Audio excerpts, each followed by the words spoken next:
Biologi Campbell, Bab 2, Konteks Kimiawi Kehidupan, halaman 33. Penelitian.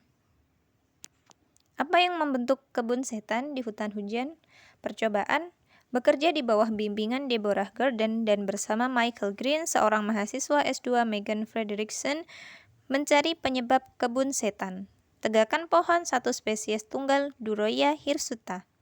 Salah satu hipotesis menyatakan bahwa semut-semut yang hidup di pepohonan ini, Myrmelagistas schumani, menghasilkan zat kimia beracun yang membunuh pepohonan dari spesies ini.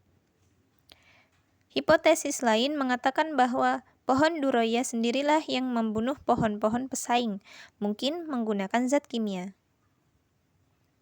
Untuk menguji kedua hipotesis ini, Frederickson melakukan percobaan lapangan di Peru. Dua semaian spesies pohon lokal bukan inang, Cedrela odorata, ditanam di dalam setiap kebun setan yang berjumlah 10 buah.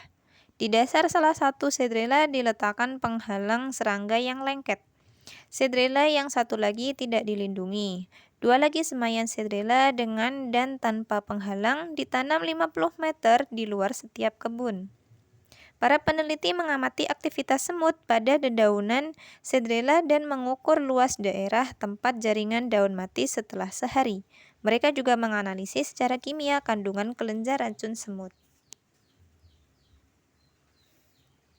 Hasil, semut menyuntikkan sesuatu dari ujung abdomennya ke dalam dedaunan semaian yang tak terlindungi dalam kebun. Dalam sehari timbul bercak-bercak jaringan mati di dedaunan tersebut. Semaian yang terlindungi tidak mengalami hal itu. Demikian pula dengan semaian yang ditanam di luar kebun.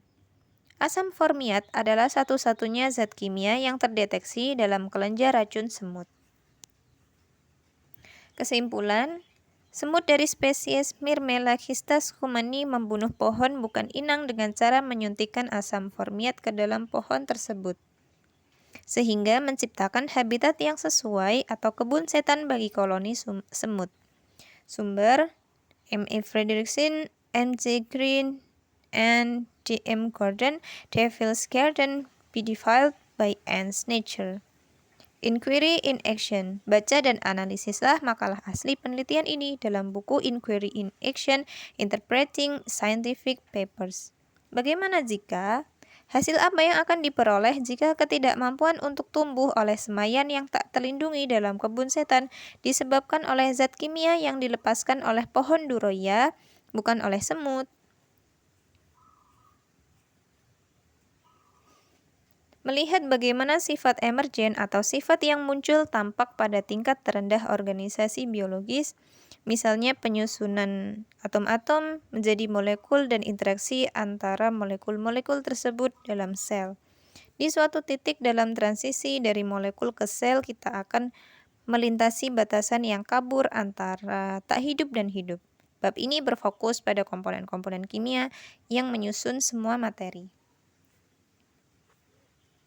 Konsep 2.1, materi terdiri atas unsur-unsur kimia dalam bentuk murni maupun kombinasi yang disebut senyawa. Organisme tersusun atas materi, yaitu segala sesuatu yang menempati ruang dan memiliki massa. Terkadang kami mengganti istilah massa dengan berat.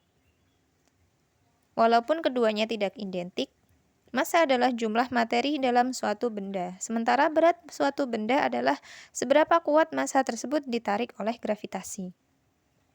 Berat seorang astronot yang berjalan di bulan kira-kira 1/6 beratnya di bumi.